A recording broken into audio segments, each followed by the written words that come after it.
FAs are really good at bonding with people, but sometimes an FA doesn't fully open themselves up and let themselves into the relationship where they're truly vulnerable, truly being seen, truly sharing their needs, their boundaries. They're not showing themselves completely. You have such polarized extremes where the way you cope with your intense feelings of like overwhelm or sadness is to push really far away. And then when you kind of sober up from those feelings, you're like, wait, I actually want to bring this person closer, and that's not how I actually feel. Her name is Thais Gibson. Thais Gibson. Thais Gibson. Thais Gibson. Thais Gibson. Thais Gibson. I hope I pronounce her name properly. Thais Gibson. I am so excited for you to be here with me today. Thank you for joining us. Welcome back to another episode of our podcast. I'm here today with our lovely co-host, Mike DiZio. And in today's video, we are going to do a deep dive into talking all about how the fearful avoidant tends to process a breakup, what they're feeling after a breakup, because a lot of times what they're actually internally feeling versus how they're presenting themselves, what they're saying, maybe a huge mismatch.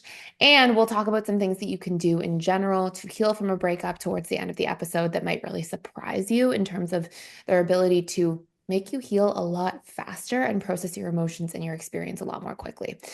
So, if you didn't know this already, Mike and I share a lot from our perspectives of me having been a fearful avoidant attachment style before doing a lot of the work to become secure, and Mike having been a dismissive avoidant attachment style before doing the work to become secure. So we share a lot, not just from, our teachings and me being in private practice for a very long time and creating all the programs at the personal development school, and Mike working in there with our students for quite a long time as well. We don't just share from that perspective, from like actually working with people. We share from the perspective specifically of the inside world of what it felt like. And we'll share personal stories and things like that, just so you have that really clear, tangible viewpoint on things. So we're going to dive in here today. And I don't know if you want to start it off, Mike, but just let's go into some things first and foremost that fearful avoidants tend to feel after a breakup, how they tend to process, what that process is really like. And then we'll talk about, what you're seeing versus how they're actually experiencing things, and then what you can do about your healing journey.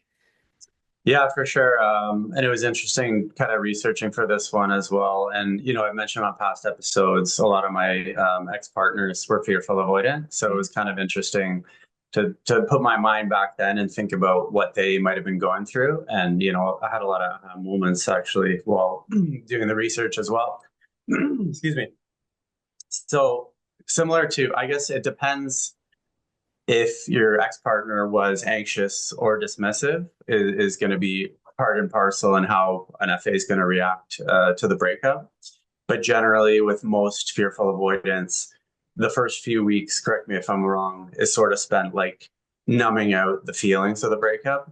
Yeah. So they might actually go away with like hanging out with their friends like crazy, partying, going to the gym like nuts, going all in on their work, just kind of doing anything and everything to not feel the loss, to sort of grieve the end of the relationship. And then after that, maybe it's the 3 to 6 week period where they might start to think about like the loss and like, what happened there, and maybe thinking about what the other person's doing, and maybe even thinking about potentially reconnecting with the other person. And then from my understanding, actually, if somebody doesn't reach out to an FA, correct me if I'm wrong, there's sort of like a window where like, if someone doesn't reach out for reconnection to kind of check in and see what's going on, the FA might be like offended almost and be like, this person doesn't care for me. This person doesn't want to fight for me. Forget about them. Like, I'm done with this person. So, again, let me know your thoughts on it. No, it's so true. Totally. Like, I think that a few things, like, I think the fearful avoidance generally waiting to hear, like, if that person's going to show up and kind of fight for the relationship and make an effort. Absolutely. And the fearful avoidant themselves, like, they have a similar experience to what we talked about as the dismissive avoidant version of this the other day, where it's like they'll numb out a lot for the first few weeks.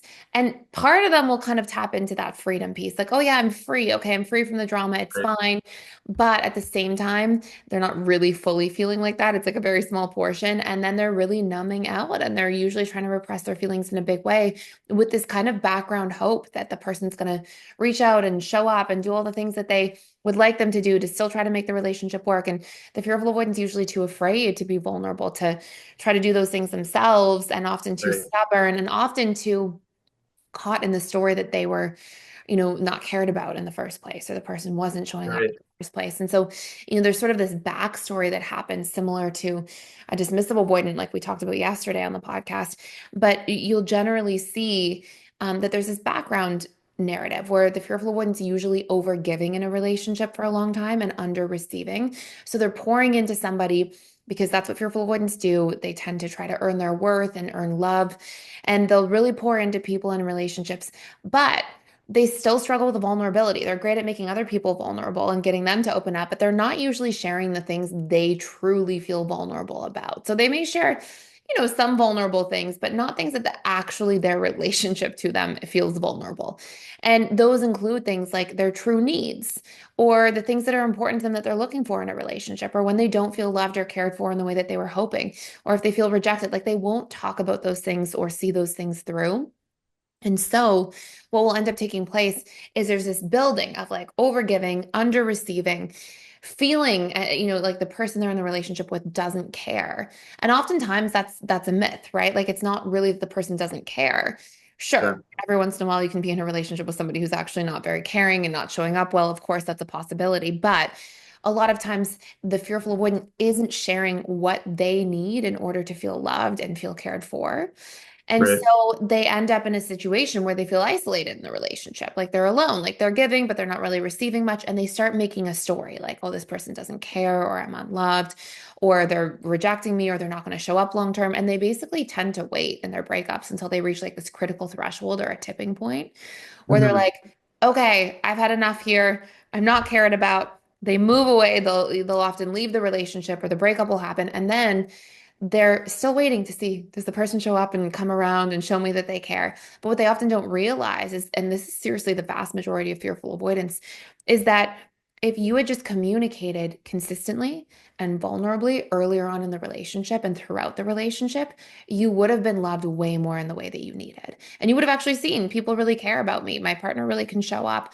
But because you kind of isolate yourself with your own unwillingness to be vulnerable, that's what ends up happening. So then breakup happens, to your point, and there's this sort of 3 to 6 week period where fearful avoidance repress and numb out and distract and get busy, and may even be like, okay, it's fine, that person didn't care about me anyways, and kind of justify it.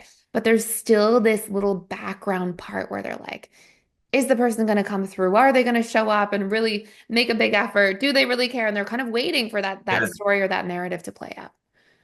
exactly. There's so many things in there I want to ask about as well, but I'll start with the FA. My understanding as well is they might come back for reconnection. They might be open to hanging out again, but they won't want to talk about like commitment again or going right back into like a relationship.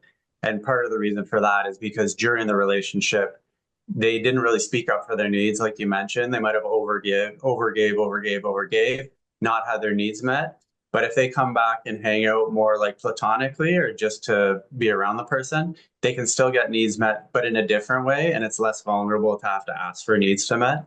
Does that resonate? Like where NFA would want to come back and be a little casual for a while just because it feels a little more safer?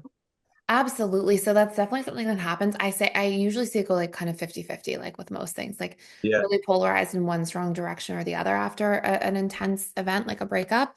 And, roughly 50% of fearful avoidance will be like ice cold, stomped out. Like Yeah. I'm getting rid of this from my mind, erasing Right. this person, not going there at all. And then 50% of the time you'll see, especially after like longer standing relationships, the fearful avoidant will kind of come back around and act in this kind of like a middle ground space.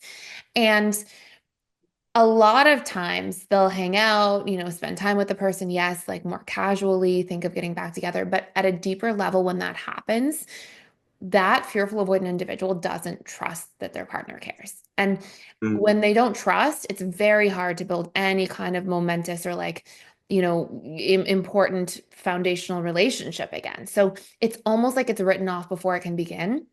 in a lot of the fearful avoidance relationship. The thing that changes that though is if after there's been a little bit of a reconnection phase, if that partner then says, hey, let's talk about things that weren't working.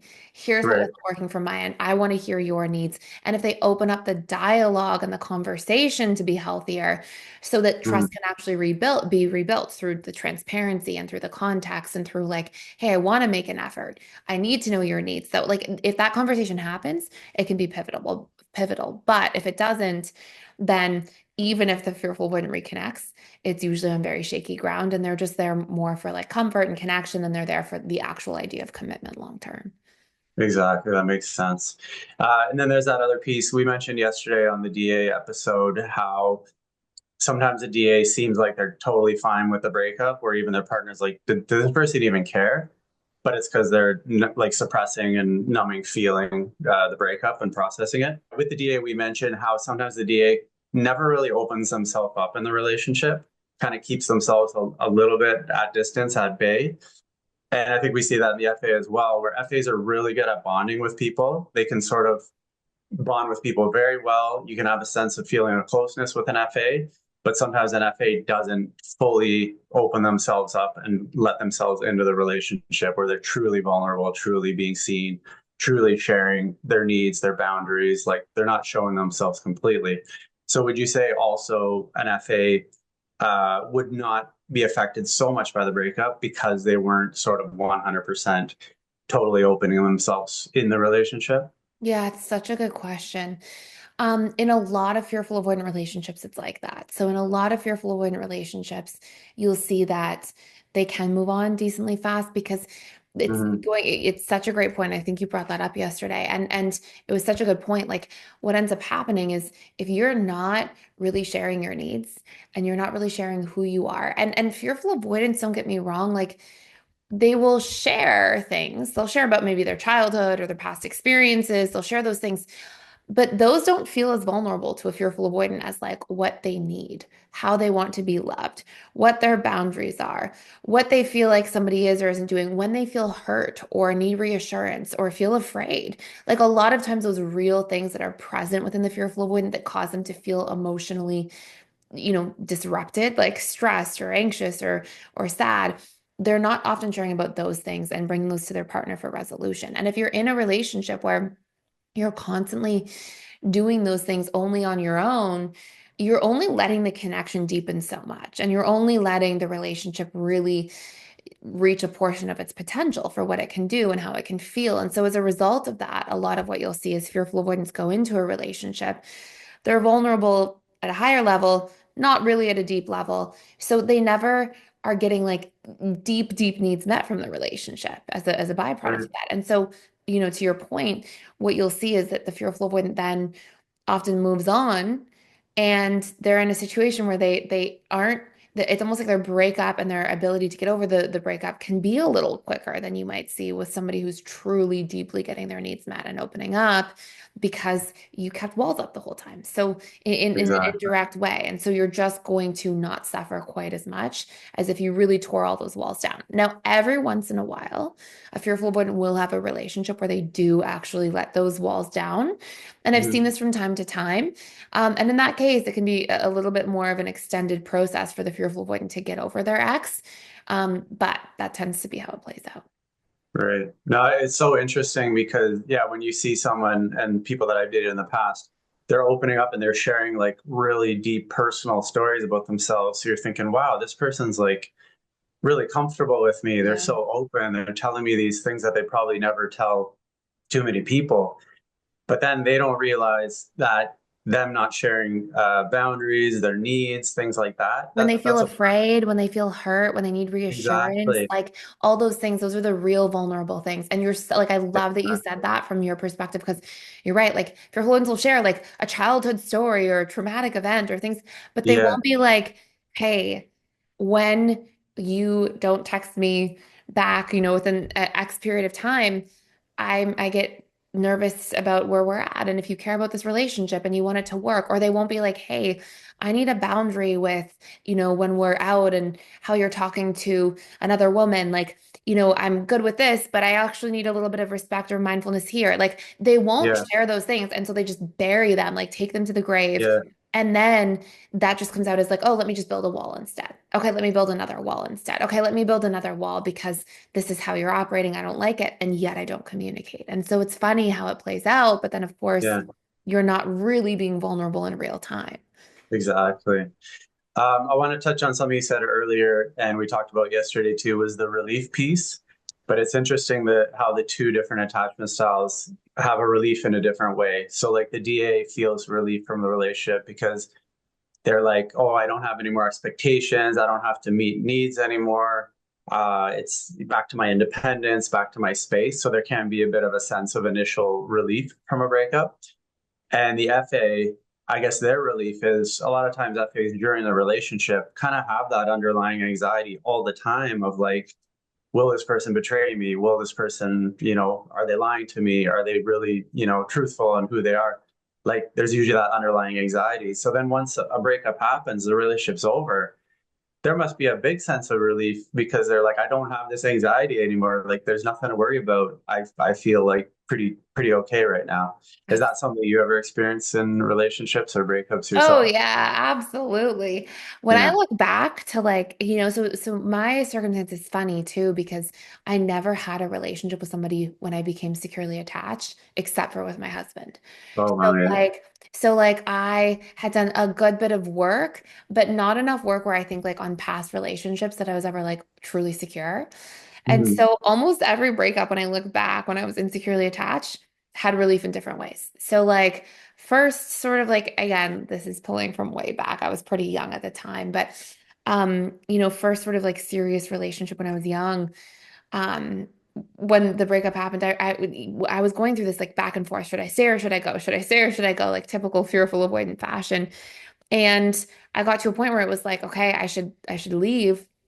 And when the breakup happened, I just felt so much relief. Like, oh my Mhm. gosh. But looking back on that relationship, I mean, I was again like super young, but looking back on that relationship, I was not being vulnerable much at all. Like I really didn't have much vulnerability in that relationship. So I think there was a part of like it was easier to feel relief and focus on like, okay, I'm escaping from the fear or thinking I'm going to be hurt eventually anyways. And so keeping myself at arm's length or times where I would think, oh, I don't know if I trust this person. Like I'm escaping from all of those things. And I don't have to keep going back and forth in my head every day about this. Like finally, there's an answer, there's some certainty. Okay, like peace of mind. And then Mhm. the following relationships that I was in when I was still insecurely attached were again kind of similar. Like just there was chaos or drama or all these things, and you're back and forth, back and forth, back and forth, and just having like the certainty of like, okay, that's it, time to move on. And that knowing was actually like kind of freeing. You feel this relief from it. But then at the same time, there's like, okay, but I also don't want to process my feelings around the breakup. So I'm really going to numb out and distract myself like crazy. And that's how I would cope after breakups at the time. And so sometimes I think about like, I wonder how it would have been if I was like fully securely attached and went through a breakup, like how it would have been different having come from a fearful avoidant background. But Yeah. yeah, just way easier for sure in terms of navigating things. Yeah, for sure.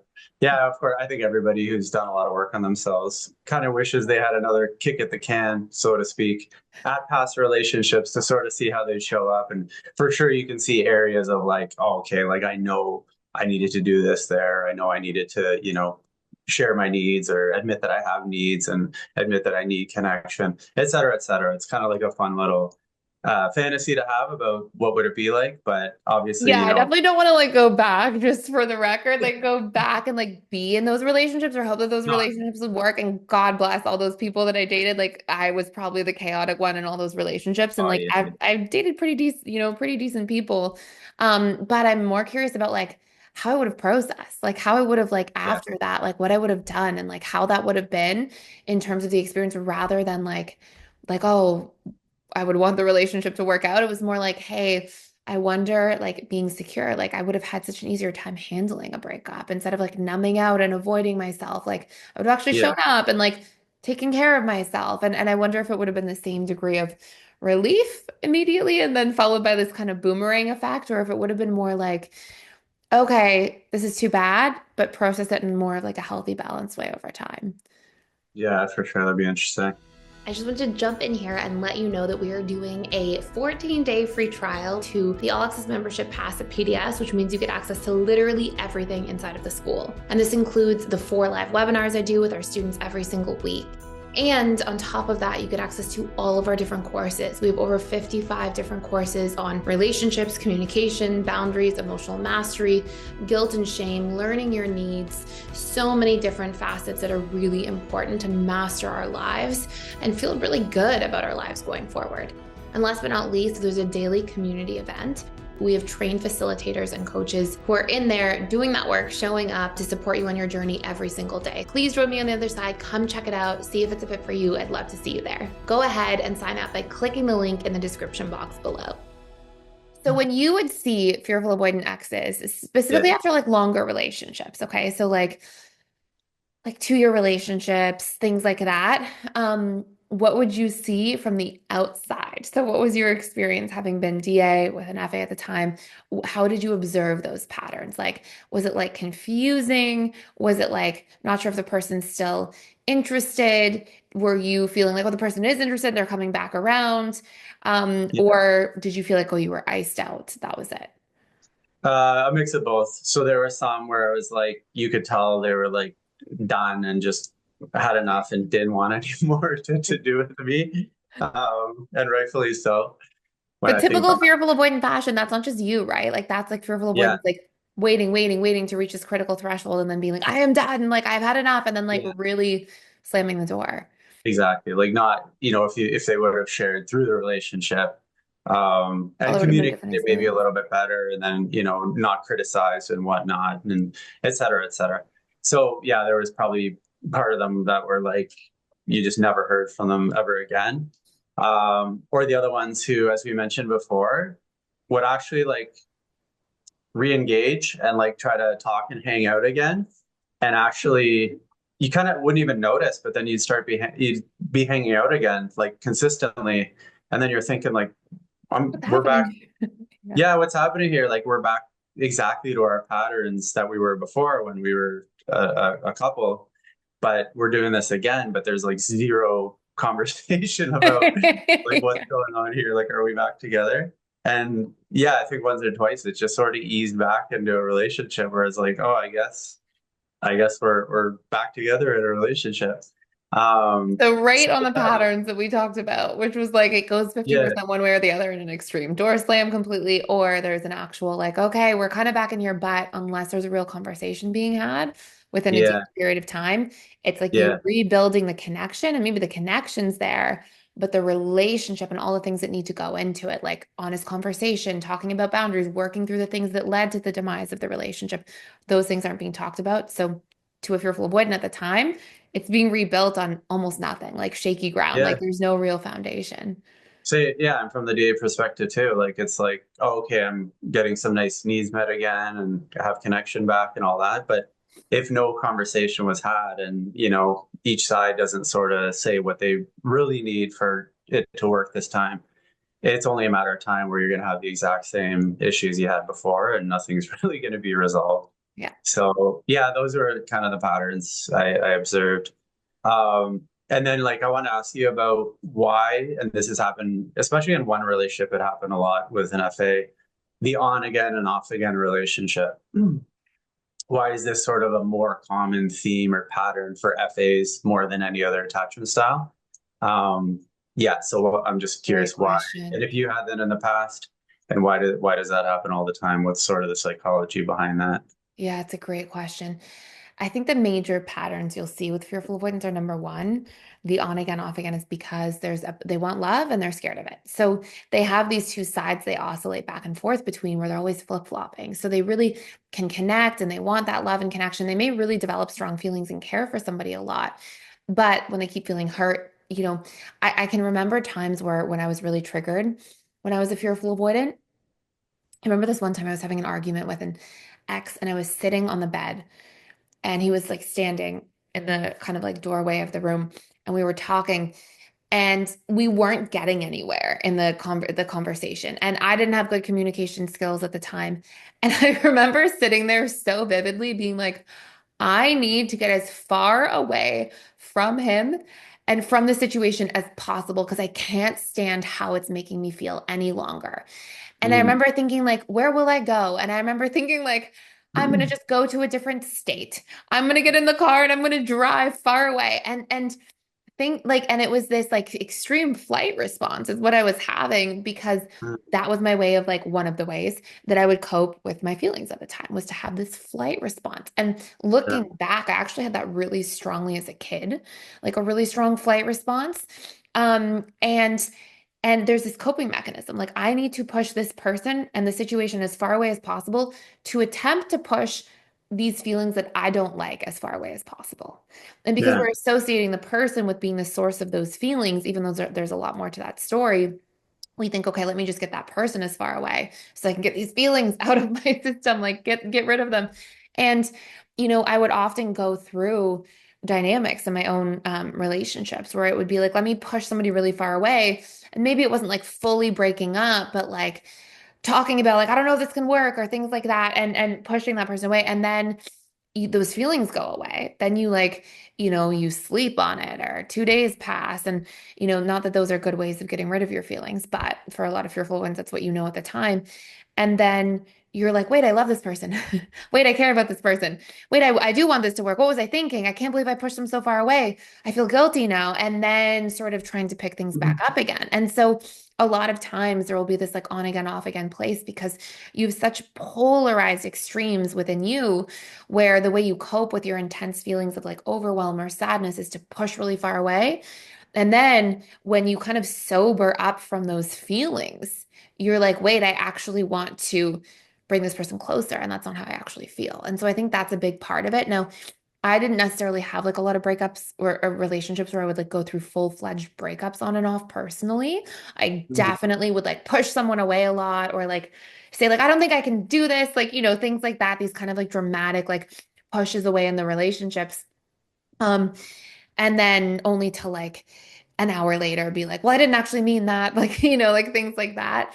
But Mm. which I'm not proud of, by the way. Like that I want to recognize to anybody listening how hard it is to be on the receiving end of that because For like sure. being pushed away really, really far and then pulled back in, like it's painful, it's confusing, it's a lot of intermittent reinforcement. But if just in all transparency, that's all I knew how to do at the time. Like I'm hurting so much, I need to push away. Okay, I'm scared of now losing the person. I need to pull them back in. It's all I knew how to do and how to operate based on my own conditioning and patterns at the time. And like we talked about yesterday, I eventually realized like, wait, I'm the common denominator here, and then started doing the work. But yeah, in a lot of other fearful avoidance cases, that will go to the extreme of like actually breaking up. And then Mhm. a few days later or a couple weeks later, being like, wait, I want to bring this person back in. And so it can manifest in even more extremes than just like these, extreme pushing away in the heat of the moment and then sort of really bringing somebody back in. It can be actual cases where there's like a full breakup because those two extremes are so polarized.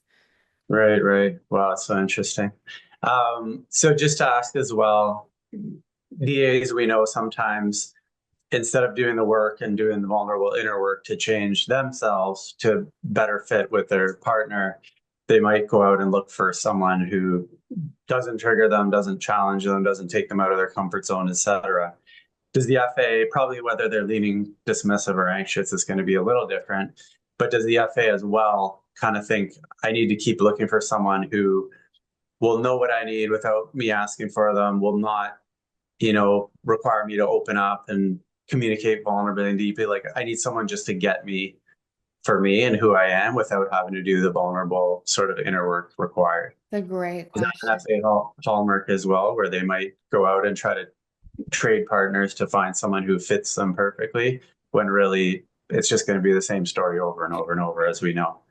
So in a way, yes, that's definitely like the case in a sense, but it's through a different like medium, I guess. So basically, what happens with the fearful avoidant is that they end up thinking like, I need to find a partner who cares and shows up. And that'll be a lot of their experience. Or if they're dating somebody more anxious and they feel overwhelmed, they'll be like, I need to find a partner who like understands my need for freedom and independence. So depending on like who they're dating and how that person's showing up, they'll usually, it's not so much like, oh, I want to find somebody who doesn't make me open up and doesn't make me do things. It's more like looking for externalizing qualities that when you trace that back far enough, you're like, oh, it's for reasons within myself. So for example, I dated somebody once who was a lot more anxious leaning in the relationship. And I kept feeling like, oh my gosh, I feel a little overwhelmed and engulfed, and I'm feeling like this person, although they have all these great qualities, like they just don't understand that I need independence and I need to be able to like build my own friendships and do my own thing.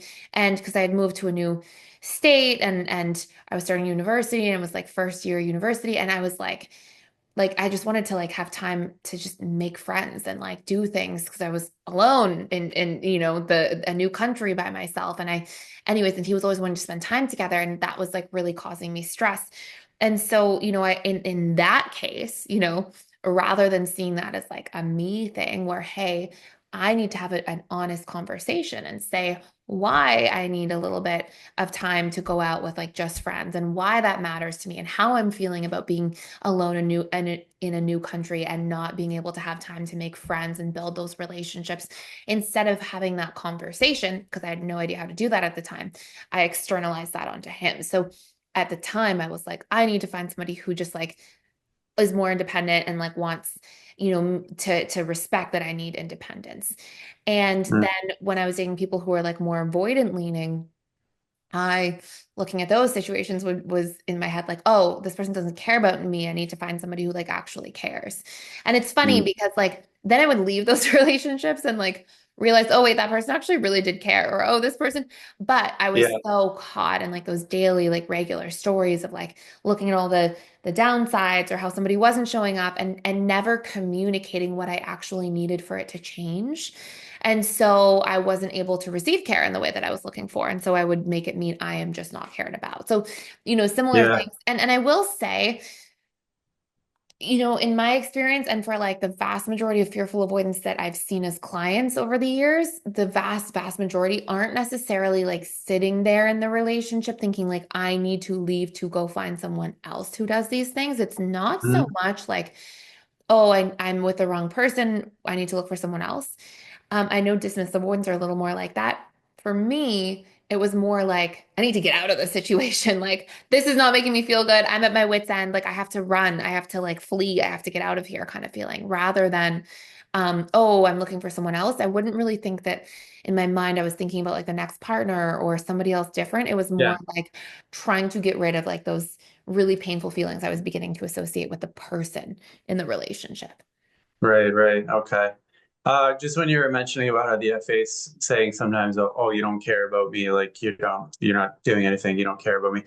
I literally was having voices in my head of like exes saying that. I remember that being a struggle sometimes. And yeah, I think it's so important to know, like I always thought that I was doing good, and it was mostly like acts of service. Like I would try to make their life easier by like driving them and dropping them off places, or like getting them a tea when they didn't ask for it, like just certain things I was doing acts of service. But I remember being accused a lot of like, oh, you never even cared, or you never really care about me. And I was like, oh my gosh. But they didn't have sort of they didn't want to open up and say, hey, like actually to feel cared for, like I love the things you do for me, but actually I'm the type of person that words really impact me a lot, they mean a lot to me. So once in a while, can you like verbalize maybe how you feel about me, or write a note, like if you bring me a tea, put a sticky on it, to like saying something nice, like it would mean so much to me. And it's like, yeah, like I didn't know that. Like I was just being accused a lot of like not caring, but they just didn't tell me the way that they needed to be cared for, or the way that they really felt good to be cared for. Such a So great share. So like the yeah. reason I laughed is because like that's the FA-DA pairing. Like FAs will usually not communicate what they need from the DA. DAs often communicate their love in like more invulnerable ways, like through acts of service, things that are Mhm. like it's a little less vulnerable for a dismissive avoidant to like bring you a tea or Yeah. take you to the airport than it is to be like, I love you so much, like I care about you, you know? And so, you'll usually see it kind of come, and then fearful avoidants have almost, as a general rule, I mean, there are some exceptions, but there is a bit of a correlation between attachment styles and love languages. And generally, fearful avoidants have almost no love language around acts of service. I mean, some do, but like it's the rarity. It's sort of the exception rather than the I think rule. we need to stop and really pause and make sure people like heard that who are in like a DA-FA pairing. That FA is literally you're saying don't almost recognize acts of service. Like Yeah, they don't see it as like hardly a at all. high. Wow, that's Because they so want depth in relationships. So they're often loving through love languages that create a lot of depth. Now, the exception you would see for love languages like acts of service would be if somebody does something way out of their way. So like comes and like paints your whole house or like protects you from the bear or like, whatever it is, like some yeah, kind of like big extreme thing. yeah, That would be well received. But fearful avoidants are like they often get love through like depth and like intimacy. So like sure, like deep words of affirmation, like really expressing care, really communicating and connecting. A lot of quality time where you're super present with each other and like really like opening up and sharing vulnerably with each other. Like those things are like the way and physical affection, which is like a huge one for a lot of FAs. And so, what happens is you have this dynamic where like that's how fearful avoidants tend to generally get love. And then acts of service and gifts for FAs generally are quite a lot lower sometimes. Like I can speak personally as an FA, I had like a big awakening, like aha moment, realizing at one point in my life as an adult that my mom gave me so much acts of service. And I never, Mhm. ever recognized that. Like as an adult, I was like, whoa, my mom was really loving in this way. And I had like no, that was out of my ability to recognize or receive. Like I just didn't even know. And I was like, whoa, like my mom gave tons of love in all these ways, but that wasn't how I was receiving love growing up or like what my love languages were at all and gifts. And it was like so surprising to me that like that was there in all these ways. Anyways, that's besides the point. But this is very common. So this isn't just my experience. This is something I've seen countless times with fearful avoidance. And of course, then a lot of fearful avoidance date dismissive avoidance. And so then you're in this situation where like you're showing up, you're loving in the way that you can and you know how. And you, like you said, like you're probably thinking I'm doing a good job, I'm making an effort. And then somebody's like, Mhm. well, you don't care. And then I think a lot of dismissive avoidance fall into that trap in that situation where they already have this kind of like, oh, I'm not good enough, or like I'm incapable of doing a relationship. I don't know if I can give people what they need, Yeah, and then you're trying and the person's constantly saying you're not caring, you're not showing up, and you're like, I can't do this, then I can't be whatever it is that you're trying to need me to be because yeah, look at all the things I'm doing and like none of them are landing. And often it's like this really big piece of like, hey, we're missing the boat on things because people yeah, receive their needs differently. People could receive love differently in different ways. And unless that's being brought to the surface, it's kind of tragic. It can be like the downfall of relationships that like are actually good where people really love each other, but they're just missing the boat. And so then all the stories come in the middle. You don't care. Oh my gosh, maybe you're like, oh, my partner is so critical. And then the other yeah. person's like, oh, you don't even make an effort. And then, you can just see how it just spirals out of control. I'm having a big smile and a laugh because I'm thinking about something. So obviously, when you're needing your partner to do something that might be you're noticing is out of their wheelhouse or out of their sort of comfort zone, you want to do it very slowly. Like you want to introduce something slowly. You're not going to ask them like if you see they're not opening up vulnerably and talking about like really deep things. You're not going to ask them to like do that like day one. Anyway, the funny thing was, I had a partner once who noticed when I came home or greeted them or whatever, I wasn't greeting them with a hug. Like I was just saying like, "Oh, hey, what's up? How are you?" Like it was just I just felt it was normal. Like, I'm sure we'll hug at some point, but to her it was so important that each time that if we didn't see each other and then when we reconnected, I should greet them with a hug. That was like And then me and Graham. We yes. finish what you're saying, but I'll No, tell I you just after. I thought it was funny because I didn't think it was a big deal. Like, like I don't know. We're in my family, like, we're not huge huggers, and like we don't when we don't walk in the house, we don't like hug each other, and um, it's just not really. It wasn't in my comfort zone. So then, but my partner is expressing a need, like, hey, each time that we greet, it means a lot to me if we can like greet with a hug. And I'll be honest, it didn't happen in like all the time, each time, but through them sort of reminding me and like making it become a habit and became more of a comfort zone, then giving them a hug every time we got together was just like normal and felt easy. But isn't Okay, I that have to funny? tell Like, you because it's so funny. Like these are yeah, such yeah. good examples. So when Graham and I first started living together, and I've shared this before, like I did a good bit of work. I was definitely like dominantly securely attached, and I knew at this time about like love languages. I was working with clients, like so I was like in the work. Um, but I had done a lot of like reprogram your core wounds and like learn to meet your own needs and regulate your nervous system. I hadn't done a lot of like communication and vulnerability work. So we were dating for like a year and a half. We moved in together. And I had that same experience where he wouldn't like come up and like give me a hug or a kiss when I came home. And Mhm. I remember being like, this is so rude. Like I literally was like, I couldn't believe it. Like I was Yeah, like, what? Like how rude. Like I like took such yeah, personal offense to it at the time. And then, I was in the work and I was trying, I was practicing communicating. And I remember actually having a conversation with him, being like, hey, like, when like either of us gets home, like the other person should like stand up and come say hi. Like, and it's not like we were living in like some big house. Like we lived in like a 2 bedroom like condo or something. So I was like, hey, like come say hello, like come, and he was like, okay. And I remember like having the conversation and him so clearly thinking that it was like not a big deal. And me so clearly being like, this is the biggest deal. Like, what do you mean?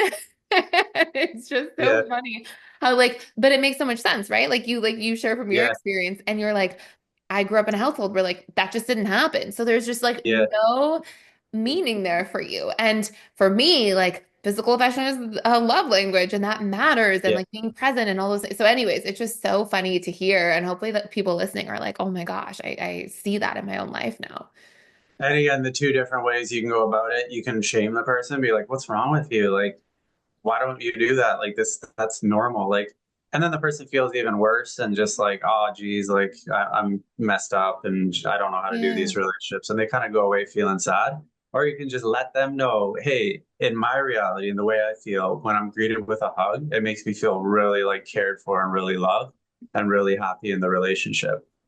That's going to be a little more motivating when you understand the why of like a lot of things. Oh, that's why it means a lot to them. You're going to be more motivated to do it. um 100%. And but Graham then and I, there's like that. at the time, were like able to Yeah, talk about love languages because we knew about them. So I was like, that's a love language, and that's like a way I receive love. And I'm realizing that like when I come home and that doesn't happen, I like it kind of offends me. Like I take it to heart a lot. oh And yeah, like yeah, I really need that to change. Like I really want that to be a thing. And yeah, and I that was my way at the time of being like really honest about it and transparent. And then like he made a big effort and like problem solved and like I would be acknowledge it like thank you. Like I like, hey, I know you're getting up and stopping what you're doing. Thank you. Like and yeah. but it's just so funny how that could be. And if you had like circa like taken me back 5 years before that or before I'd done this like deep bout of like personal growth, guaranteed as a fearful avoidant, I would have been like, you don't care. You don't, Yeah, yeah, and I would have come about it in the first way that you talked about, and it wouldn't have landed. The person, it would have been like we move in a negative spiral instead of a positive one. yeah. And maybe for FAs who tend to sometimes be like, nope, this person's not good for me, they're never going to change, can there be also a judgment of like, I don't know if I could be with someone who doesn't naturally hug someone when they come in a room? You know what I mean? Like, was there a time where you were thinking, geez, like, I don't know if I could be with someone who doesn't naturally want to do that. Like this could be a problem. In past relationships before, because I knew by the time I met Graham, I had been in the work for a little bit. I knew that like Yeah. communication was like a must, and I was like working on it. In past relationships, 100%. So like Mhm. in past relationships, I would literally like it's so funny. I feel like you like spoke into my past thoughts. Like in past relationships, I would be like, oh, I can't be with somebody who ABC. I would Yeah. totally like think that. And it was me pushing them away and like deactivating because I felt hurt. And I would think things like that. Like I'm trying to think of a good example, but that like landed so strongly with me without like a specific. But let's say somebody wasn't consistent about communicating, or didn't like open up enough, or let's say somebody was like overwhelming or not understanding that I needed a certain degree of independence, I would literally be like, oh, I can't be with somebody who like doesn't understand this, or I can't be with somebody who doesn't do that. And it would be my way of like pushing and pushing further away. Yeah. Yeah. Exactly. That's so Instead of interesting. like, oh, it's a solvable problem by just talking about it, and then the problem's solved, and then everything's so much easier. But it's like you just don't know at the time. That's interesting. We had the exact same issue. Anyone in the comments listening, Yeah. let us know if you've had issues with a current partner or past partners where they didn't hug you when you came in the room, and what was done about it. Sometimes I try to think back to like how I was, and I like to think in like little tools and little systems. Yeah. And at the time when I was like that, what would have helped me a lot is when I felt personally offended by Graham not doing that and coming in the door. If I realized that, like, if I'm offended, usually it means that there's an expectation that's not being adhered to. Yeah. And if somebody's finding that in their relationship, they're taking something to heart. They're like, ow, like, well, like that hurts. Like, why would the person not do that? Or like, I can't be with somebody who ABC, like those kinds of thoughts that you were mentioning too. Like, if we're in that kind of spot, I want everybody in, if you catch yourself in that line of thought, to first pause and be like, what is my expectation of this person? Number one. Number two, have I communicated it as a need? Because, and I would do this a lot with clients, especially dismissive avoidant clients working in practice, is I would say to a dismissive avoidant, have you communicated it? A lot of times you'd hear no. Is it a solvable problem if you do? And a lot of people are like, Mhm. actually, yeah, it probably is. And you can ask yourself that question, like by just saying, hey, I would like a hug when I come in the door, or I would like ABC in the relationship. Is it a solvable problem? And I want to leave everybody with that exercise on that topic because it's such an important conversation. And I know that some Yeah. people listening are going to be like, yeah, that happened to me all the time in this way or in that way. But you have to check yourself. You have to be like, hey, what's the actual expectation here? An expectation will always be unhealthy. When you communicate an expectation as a need, it turns into something healthy and constructive because now you can share about it. You can see where the person's at. You can make compromises. You can work towards something that's meaningful to you.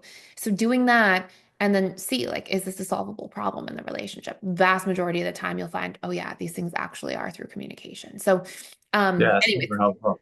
yeah. No, So and okay.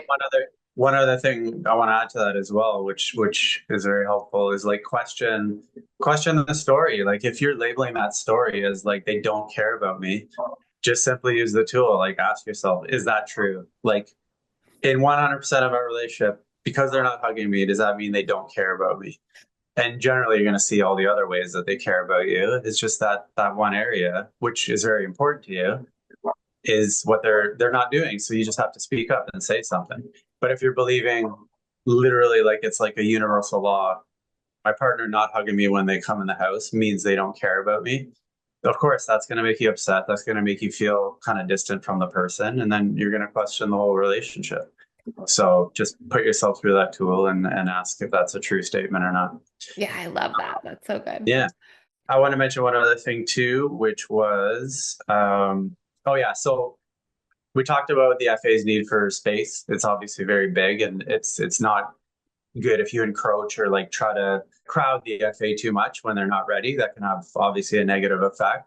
So I was just curious if anybody out there has a breakup and they're considering reconnecting with the FA. What's that period after the breakup and how long is it? Is it just that 2 week period where they need to go off and be by themselves and blow off steam and kind of repress? How much time do you want to give them before you might want to reconnect? Because my understanding is if you try to sort of crowd them and reconnect too early, that might have a detrimental effect. Yeah, such a good question. So generally what you'll see is that no contact works quite well for fearful avoidance. So like if you go no contact for like 3 weeks, 4 weeks, that would be a good time where like the fearful avoidance, like kind of coming out of that pushing away phase, deactivating phase, kind of numbing, and then actually getting to a place where they're reconsidering themselves and their patterns and their side of the relationship. And that's a good time where it's like a healthy time to reconnect. And that's because they're just not in this like numbing, deactivating space where you're not really going to get anywhere. Now, Mm. if somebody's doing this, make sure that your relationship to no contact is not just like, how do I win this person back on like by following these rules? No, make sure you're doing the work, you're reassessing, you're reflecting, you're introspecting, you're thinking about what you can do differently. It has to be like a two-way street. And then generally there's kind of a warming up phase where for the first 2 weeks, there's some connection, some chatting, maybe having some deep conversations. Then you're usually starting to spend some time together. And then there's sort of is like generally with most fearful avoidance, it's like an 8 week period of reconnection. I know it's a long time, but it's where you're hanging out every day. You're sort of like acting like you're in the relationship without saying, hey, we are in a relationship. But earlier on into that 8 weeks, maybe 3, 4 weeks in after spending some time together, which is after that no contact period, what you're then doing is you're having a conversation. what didn't work the first time around? How do we get to this? If we are spending time here together, it doesn't mean we have to jump back into a relationship, but like what wasn't working? How can we fix things? And trying to actually have productive conversations about boundaries, about needs, even about love languages, like all of those things are really important because now what you're doing is you're reconnecting, but you're building the relationship out on new ground, right? It has a new foundation. Instead of it being on like all the things that led to the demise of the relationship, now we just jump back in with the exact same patterns. No, we've taken some space, we're reconnecting, and we're doing things differently this time around. And fearful avoidants respond very well to those types of conversations. What they will respond poorly to is if somebody's like, hey, we're hanging out, we've hung out twice, let's be back in a relationship. They're not, they need time to warm back up. And we talk about how it's like the Goldilocks zone. Like you don't want to like be too distant or they'll feel rejected and they'll be like, fine, I don't want this anyways Yeah. and push away. But you also don't want to be too anxious and too pushy right back into a relationship right away because they'll be like, wait, like I'm not ready for this. And they need to take some time to kind of like warm up. They need to take some time to see that they can see themselves sort of moving in that direction. Usually that peak time is like 8 weeks after no contact. They're usually pretty ready to move in that direction. But Mhm. and for anybody listening, if you were rebuilding that without having new conversations, without rebuilding the relationship on the proper foundation, if it's just shaky ground, we're back in the same old patterns, 8 week conversation of a relationship may still be a risk. They might be like, wait, we haven't done anything differently. I don't know if I trust that we can still do this or that this will be different, and they may still push away. Exactly. The trust piece is probably the biggest one. It's like how, if I was mistrustful before and not sure of the relationship, like if we just have time and then come back and nothing's changed, like how can you feel confident and secure in the relationship that it's going to be different this time? Can I So, ask you, so when you would yeah. be in a situation where, because you mentioned like we talked about the 50% kind of thing, which is like so par for the course with fearful avoidance, where like 50% of the time the person like ice cold pulls away after a Yeah. breakup. Other 50% of the time they are like kind of reemerging and reconnecting and reaching back out and you're spending time and you're just kind of back in the same patterns. How would those relationships usually end? Yeah, so great question. Definitely in the relationships where the person was just gone and was actually like coming back around and we'd be hanging out again without a conversation. Um, Not too long after, we would get it back into the same kind of unhealthy patterns and like fights maybe and blaming and shaming and all this kind of stuff would just come up again. So really like it was nice to fall back in with the person just because it's comfortable and you have a good rapport with them and you care about them, of course, but those issues that were there before just were swept under the carpet and never addressed. So we Yeah. we could reconnect like once, twice, three times, like, but it's just nothing changes, and it was just impossible. Like it was kind Yeah. of doomed. Like getting back was, again, it's nice, and you get those needs met again, but the issues always come to the surface. So just Totally. like anything in life, like you can avoid challenges, but they're always going to come back around. And if you don't sort of go head on into them, you're Yeah. just going to keep experiencing the same thing over and over. So Exactly. yeah. So I want to touch on for just a moment, and then Mhm. we're sort of coming to the end of the episode, but I just want to touch on as well, like how a fearful avoidant seems versus how they feel. So like in those first 3 or 4 weeks where you're no contact, or you're watching your ex, and maybe they're like out doing things, or they're posting on social media, or they're out with friends every night, or whatever it is, they are actively numbing and repressing, and they know that too. They in that situation know that they're kind of self-escaping. And even if they're cold and they're shut down, they're self-escaping. Then, usually about 3, 4 weeks after the breakup happens, they start to process and they think about what they could have done differently. And usually, fearful avoidance, even if they're not in the work, they tend to be quite self-reflective about their part of things at that period of time and like what Yeah. they did wrong and how they showed up. And they tend to, have a lot more awareness in there.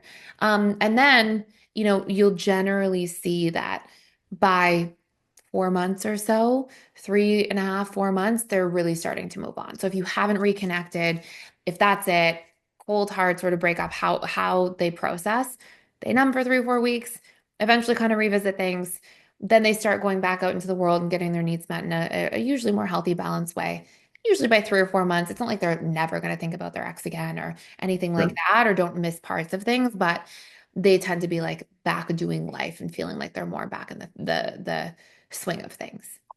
Yeah, no, great share. And I hope anybody that has a partner that was FA and might have had a breakup and wondering what's going through their head. Because again, we see comments sometimes about FAs of like that seem like they didn't even care about me. So I think it's really important that you lay that out and let people know sort of what they might be going through behind the scenes. So Definitely.